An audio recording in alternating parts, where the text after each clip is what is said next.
We've got a brand new Kai remodel. This time it's an actual Kai remodel, not like, could this be the Kai re? Not one of those. It is the Kai 1 Speed.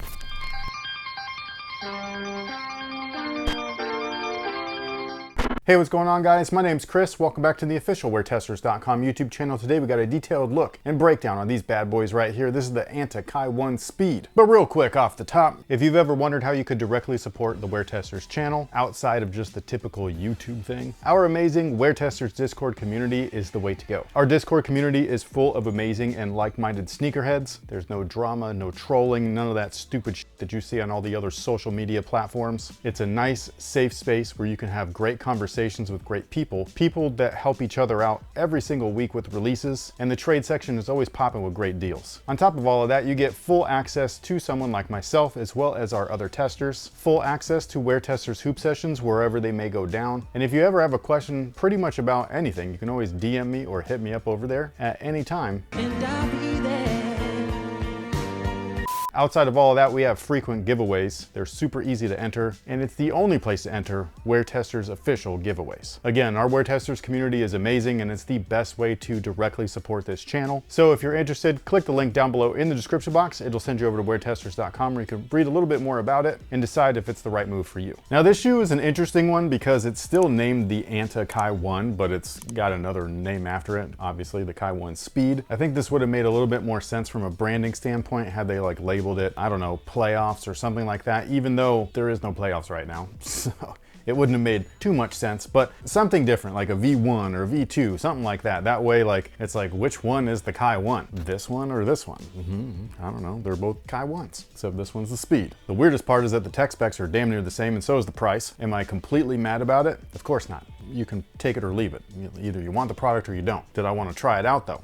Yeah. I will say though that this outsole feels beastly, and this outsole already was beastly, especially once broken in. But the Kai 1 Speed's outsole just feels a little bit different. Like, this rubber feels ultra tacky, dude. If anything, this is more in line with a traditional outsole in the sense that there's an actual like outsole design carved out of it and everything like that, like herringbone or whatever. And much like the regular Kai 1, these guys right here feature their Nitro Edge foam. You can't really see it like you could on the Kai 1. So when you look at the actual Kai 1, you can see that the cream section or whatever is kind of like an EVA, and then when you flip it over, you've got the exposed Nitro Edge. This one right here, you can't do that. You don't see any Nitro Edge on the exterior. You do see it on the interior at that like midfoot break, as well as the little dot or hole there at the forefoot. I will say though that the exterior foam does feel like a nitrogen-based foam. It just has some color to it, so you don't see like all the texture and stuff. It does not feel like it's an EVA carrier with Nitro Edge in between. And that actually was the case in the ANTA Shockwave 6, where somebody from our Discord actually sent me a picture of the shoe all broken up and split apart, and it did actually have the Nitro Edge foam embedded within, just like I had assumed. And again, much like the Kai 1, the Speed has midfoot torsion plates, so you can see one right here on the arch area. It's a bright pink one, but then there's also a plate in between the midsole right there, or a chassis plate inside of the shoe, so that's awesome too. You can see that in the middle through that little break. There's still the lateral support with the TPU panel, and then the outsole also wraps up for additional support, so this shoe right here is built for a game like Kyrie's. Again, kind of like the name entails, that speed aspect of basketball. Kyrie's mad shifty. Most of us should already know this. So one would assume that this shoe right here is going to cater towards that type of playing style. Will it work if you don't have that playing style? Of course, man. It's a basketball shoe. They're made for everybody. Duh. Now the upper is very similar to the Kai 1, obviously not in design, but just in materials. Each colorway is a little bit different as per usual, but the main body right here is the same type of embroidered pattern that you'll see on the Kai 1s. There's TPU or hot melt or plastic fuse, whatever you want to call it. There's that stuff all over in the high wear areas and in those glued out zones. So all the areas that you're going to glue this upper to the outsole and the midsole, they've got some heat melt or hot melt material so that it actually bonds properly.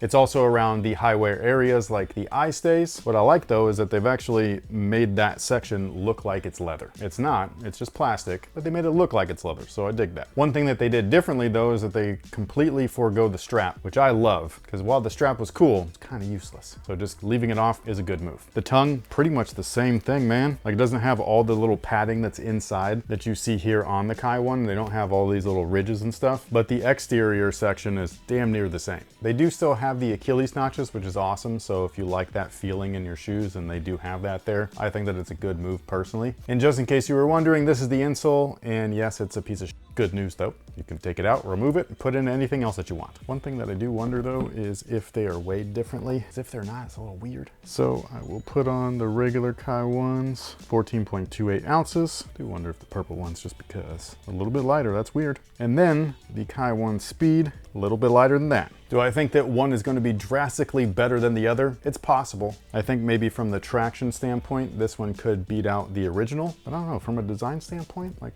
I kind of like this one. Even though I don't like the strap, but like they just look cool. And yes, I'm aware that this was meant to be Kyrie's father's unofficial signature shoe. I think that that's cool. It's his way of paying tribute to his dad for, you know, basically raising him and teaching him everything that he knows. Can I also say that it's very cool that these were available in store at Foot Locker. So if we can just give Foot Locker a quick round of applause. Well done! Well done! Walk, walk, walk! For actually supplying a Chinese shoe on shelves, I think that is worthy of celebration. Now, as far as sizing is concerned, they do fit true to size, so whatever size you typically wear, that is what I would go with. They feel very comfortable, much like the originals, so I'm not really expecting too drastic of a difference between them as far as like overall performance. Again, the traction's probably gonna be the main thing, where like some people might prefer this one, and some people might just prefer the Speed version. I'm not sure yet, but I will try them out on court, and we'll see how it goes. I'm fairly confident though that it's gonna be awesome on court. Like the original one was great. It's still one of my favorite shoes of the year. But with that being said, what is today's question of the day? I will just say I'm sorry for sitting on this one for so long, but maybe that's a good thing. You've been able to sort through your thoughts. On what? Are you more disappointed that Beyond the Spider-Verse got pushed to 2027, or that we have to wait that long to see what shoe Jordan is going to drop for the movie? I don't care about the shoe.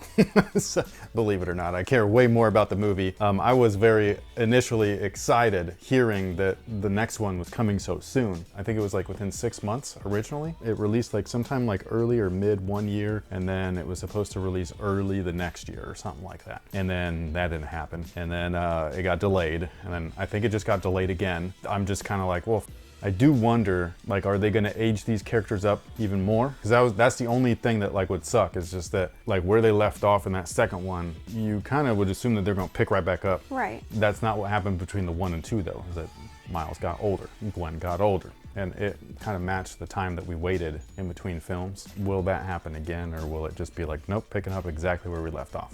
Yeah, I don't think they need to age them. I know that this movie's not part of the MCU, but like in the world of, that's what they've been doing. So it would make sense if they did it. I'm just saying we can't see them. I know that the animation gives you the pass of like, no, we can just keep everything the same. You know what I mean? So I get that. I'm just excited, that's all. I cannot wait, even though we have to. But with all that being said, thank you so much for watching. Thanks for all the support. We greatly appreciate you guys hanging out with us. We will catch you guys on the next one. So until then, y'all have a good one.